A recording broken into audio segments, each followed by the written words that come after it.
আজ একটা নতুন জায়গার সন্ধান দেব আপনাদের।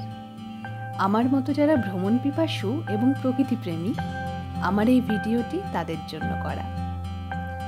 ট্রেনের দুলুনিতে রাতটুকু পার করতেই ভোরের আলো আমাদের স্বাগত জানালো এনজেপি রেলওয়ে স্টেশনে। যারা ট্রেনে চেপে দার্জিলিং বা সিকিম বেড়াতে যান, তাদের কাছে এই স্টেশনটি অতি পরিচিত। আমরা যাব দার্জিলিংয়ের কাছে চা বাগানে ঘেরা একটা ছোট পাহাড়ি গ্রামে। জায়গাটির নাম তামসাং। গাড়ি আমাদের আগে থেকে রিজার্ভ করা ছিল না, তাই স্টেশনে নেমে একটু দরাদরি করে একটি গাড়ি ঠিক করলাম। ওই 3 থেকে 3,500 টাকা হয় গাড়ি ভাড়া। আবার কেউ চাইলে দার্জিলিংয়ে শেয়ার গাড়িও করতে পারেন, তবে সেক্ষেত্রে আপনাকে ব্রেক জার্নি করতে হবে। গাড়ি পাহাড়ে উঠতেই দাঁড়িয়ে পড়লাম সকালের ব্রেকফাস্টটা টুক করে সেরে নেওয়ার জন্য। আর এই রেস্টুরেন্টের ছাদ থেকে দেখা যাচ্ছে দিগন্ত বিস্তৃত উন্মুক্ত পাহাড়। সূর্যের প্রথম আলোর উষ্ণতা গায়ে মেখে আমরা এগিয়ে চললাম আমাদের গন্তব্যের দিকে।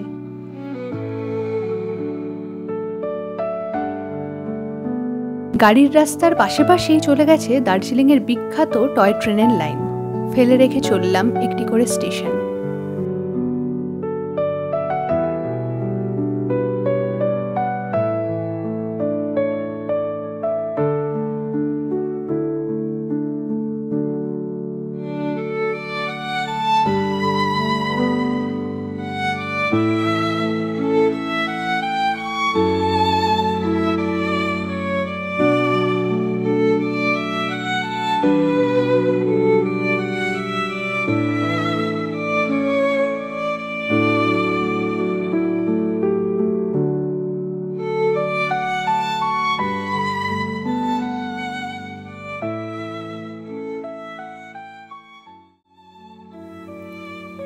এই তামসাং কিন্তু দুভাবে যাওয়া যায়।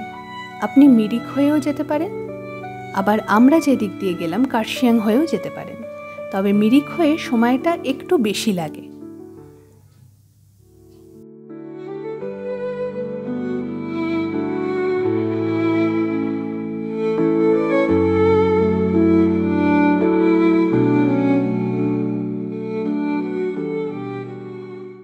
সুখিয়া পোখরি পার করে রাস্তা দুদিকে ভাগ হয়ে গেছে। ওপরে চলে গেছে মিম টি গার্ডেনের রাস্তা, আর ঢালু হয়ে যে রাস্তাটি নেমে গেছে সেটি হলো তামসাং যাওয়ার রাস্তা। এই রাস্তা কিন্তু কিছুদিন আগে অবধিও কাঁচা রাস্তা ছিল। গ্রামের লোকেরা নিজেদের হাতে এই রাস্তা বানিয়েছেন। কি অসম্ভব পরিশ্রমী ওনারা!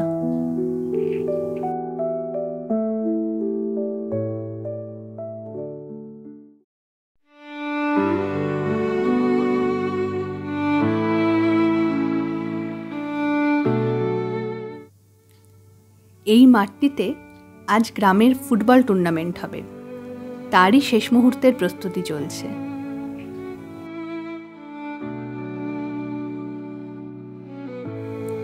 তামসাংয়ের এই হোমস্টেতে আসার প্রথম কারণ, এখান থেকে নাকি দারুণ সুন্দর কাঞ্চনজঙ্ঘার ভিউ পাওয়া যায়। আর এখানে এসে কাঞ্চনজঙ্ঘার যা রূপ দেখতে পেলাম তা অভাবনীয়। এই হোমস্টের ওনার নাসিব গুরুং। খুব বেশি দিন হয়নি ওনার এই হোমস্টেটি বানিয়েছেন। ওনাদের মোট 5টি রুম আছে। আমি ভিডিও ডেসক্রিপশন বক্সে নাসিবজির নাম্বার দিয়ে দেব। আপনাদের দরকার হলে আপনারা সেখানে ফোন করে নিতে পারেন। প্রত্যেকটি রুম ছিমছাম সুন্দর সাজানো, এবং প্রয়োজনে যা যা লাগে তার সবটাই এখানে রয়েছে। তবে পাহাড়ি গ্রামের হোমস্টেতে আসলে অতিরিক্ত সুযোগ সুবিধা না চাওয়াই ভালো।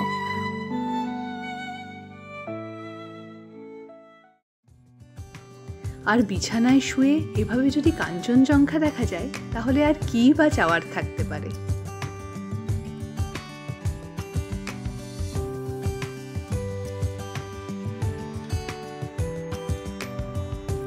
যে কোনো পাহাড়ি হোমস্টেতে গেলে যেটা উপরই পাওনা থাকে তা হলো পাহাড়ি মানুষদের অতিথি আপ্যায়ন এবং মিষ্টি ব্যবহার। দুপুরে যত্ন করে গরম গরম খাবার আমাদের সামনে নামিয়ে দিতেই পেট এবং মন দুটোই তৃপ্ত হয়ে গেল।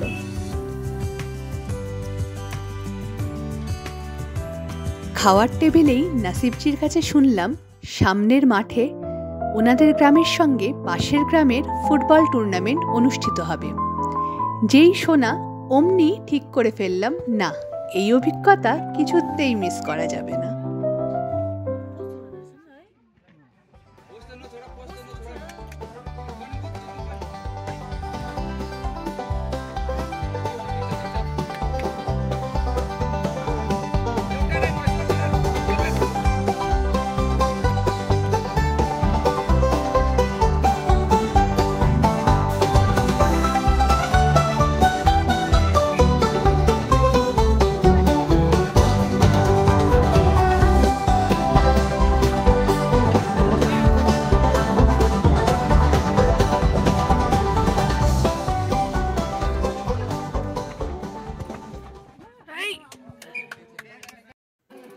এই খেলাকে কেন্দ্র করে আবার একটা ছোট মেলাও দেখছি বসেছে এখানে।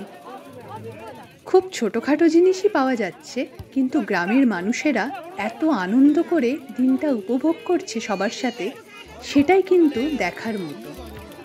চা কফির সাথে সাথে টুকটাক মোমো, চাউমিন, ম্যাগি সবই ওনারা বানাচ্ছেন এখানে। আর সবাই আনন্দ করে খাচ্ছেন, খেলা দেখছেন, উপভোগ করছেন, খেলছেন। বিষয়টা কিন্তু একটা জমজমাট ব্যাপার হয়ে উঠেছিল আমার জন্য।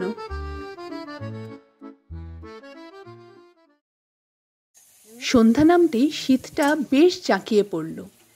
একটু উনুনের ধারে তাপ নেব বলে এসে বসলাম ওনাদের রান্নাঘরে। গল্প করতে আমি বরাবরই ভালোবাসি, তাই বেশ এখানেও জমিয়ে ফেলেছি একটা গল্পের আসর। যিনি রান্না করছেন উনি হচ্ছেন নাসিবজির কাকার মেয়ে। অসাধারণ ওনার হাতের রান্না। এর আগেও আমি হোমস্টেগুলোতে দেখেছি, যখন অতিথি আসেন তখন ওনাদের আত্মীয় স্বজনরাও ওনাদের সাহায্যের জন্য এগিয়ে চলে আসেন।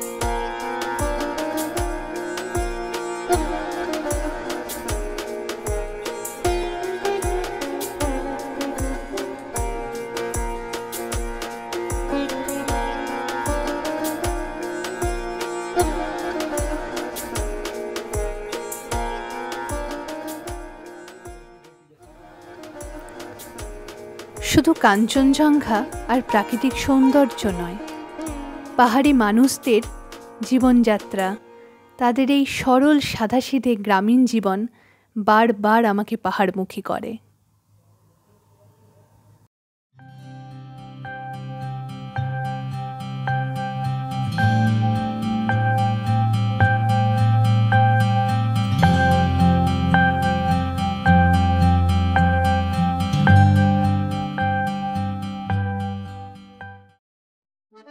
সকাল সকাল বেরিয়ে পড়লাম গ্রামটাকে ঘুরে দেখব বলে। আর ওই যে দেখুন, যিনি সঙ্গী হয়েছেন তিনি কিন্তু ভীষণ আহ্লাদিত আমাদেরকে নিয়ে যেতে পেরে।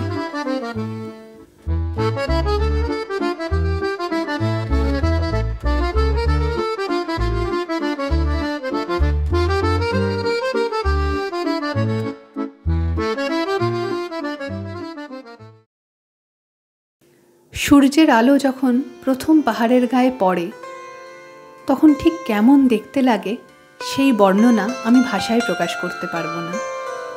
তাই সেই চেষ্টা না করাই ভালো। যেটুকু মোবাইলের ক্যামেরায় বন্দি করেছিলাম সেইটুকু রইল সামনে।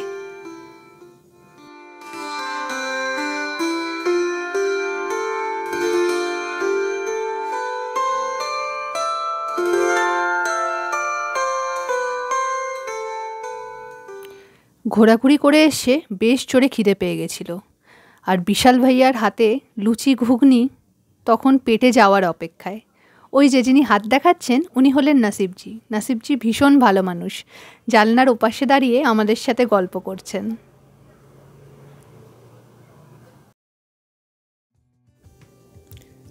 জলখাবার খেয়ে আমরা বেরিয়ে পড়লাম চা বাগানের উদ্দেশ্যে।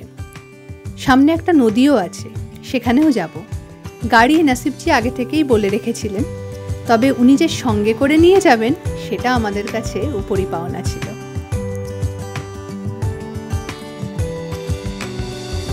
ছোট গ্রাম, কম সংখ্যক মানুষ, তাই বেশিরভাগ বাড়িতেই ওনাদের আত্মীয় থাকেন।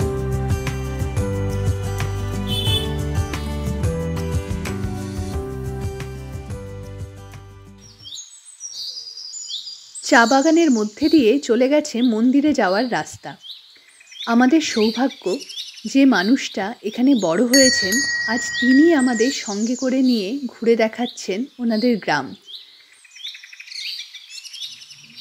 প্রতিটা জিনিসের প্রতি ওনাদের বিশ্বাস, ভরসা, শ্রদ্ধা এসে আমাকেও ছুঁয়ে যাচ্ছিল।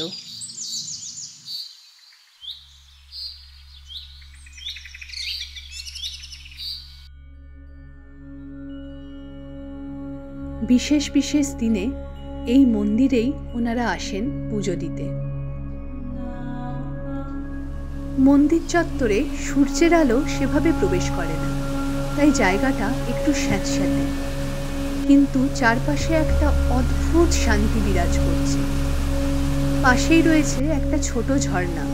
যেহেতু এখন শীতকাল, তাই ঝর্ণায় জল কম, তাতেই এই ক্ষীণ জলধারার আওয়াজেই চারিদিকটা মুখরিত হয়ে আছে।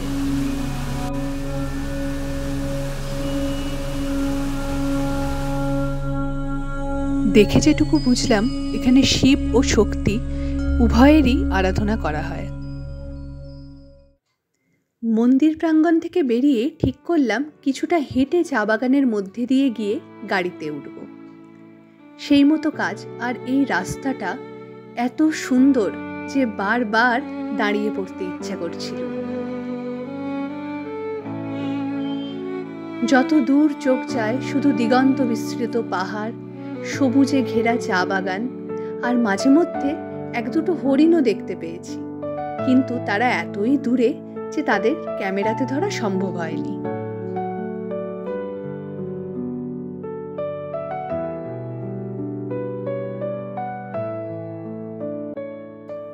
যখন প্রকৃতির মাঝে থাকি তখন বারবার শুধু এটাই মনে হয়, ভাগ্যিস আমি আমার দেশে জন্মেছি, ভাগ্যিস আমি ভারতবর্ষে জন্মেছি। এত সুন্দর প্রকৃতি, এত অপরূপ শোভা, আমি এর তুলনা আর কোথাও পাই না। ধনধান্যে পুষ্পে ভরা আমাদের এই বসুন্ধরা, তাহার মাঝে আছে দেশ এক সকল দেশের সেরা।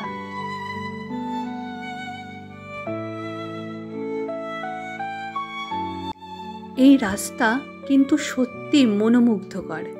নাসিবজি বললেন বর্ষাকালে নাকি আরও সুন্দর লাগে। কি জানি, আমার তো এই ডিসেম্বরের শীতেই অপূর্ব লাগছে এই জায়গা। নাসিবজির সাথে গল্প করতে করতে আমরা এসে পৌঁছালাম নদীর ধারে। বর্ষাকালে এই নদীতে বেশ ভালোই জলের স্রোত থাকে, তবে এখন শীতকালের শুরু, তাই জল অনেকটাই কম। এত সুন্দর সুন্দর প্রজাপতি দেখেছি আমি বলে বোঝাতে পারবো না। দেখতে গিয়ে এত মুগ্ধ হয়ে যাই, ছবি তোলার কথাও তখন আর মাথায় থাকে না। এই সাঁকোটি করে এপার ওপার করা যায়। বাঁশের সাঁকো, বেশ দুর্বল অবস্থা। নাসিবজি আবার সঙ্গে করে একটা ছিপও নিয়ে এসেছিলেন, যদি কিছু মাছ ধরে আনা যায়। কিন্তু প্রকৃতি ধরা দিলেও মাছ সেদিন আমাদের ধরা দেয়নি।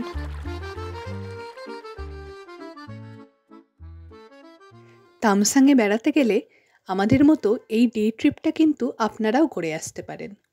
ফেরার সময় চা পাতা তৈরির কারখানায় গেছিলাম দেখার জন্য, কিন্তু অনুমতি না পাওয়ায় সেখানে আমরা প্রবেশ করতে পারিনি। আগের দিনের মতো আজকেও পাহাড়ে সন্ধে আর রাতটুকু কাটলো ওনাদের সাথে গল্প করে। আজকে আমাদের সঙ্গী হয়েছিল নাসিবজির ছেলে, ওর নাম প্রিয়ম। অসম্ভব ভালো গান গায়, গিটার বাজায়।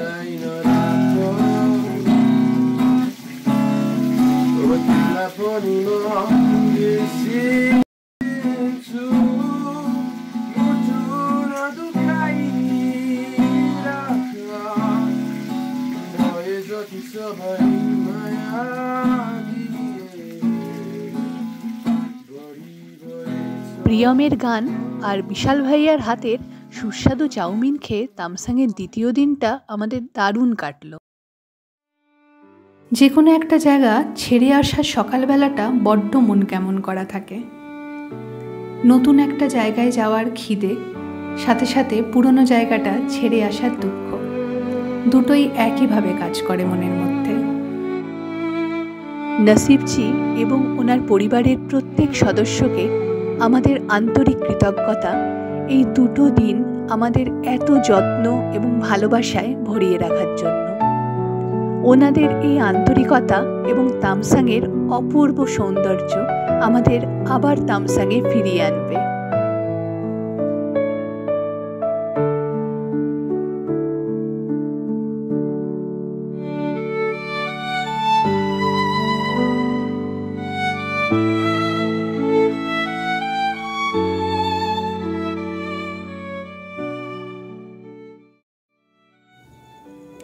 একটি শেয়ার গাড়ি করে তামসাং থেকে আমরা চলে এলাম আমাদের পরবর্তী গন্তব্য দার্জিলিংয়ে। দার্জিলিং সবার প্রিয় শহর, তবে আমার জন্য এটা প্রথম দার্জিলিংয়ে আসা। দার্জিলিং এসে বুঝলাম কেন মানুষ বারবার দার্জিলিংয়ের টানে আসে। আমরা একটা দিনই ছিলাম দার্জিলিংয়ে, তবে পরে এই দার্জিলিংয়ের টানে আবার আসতে হবে।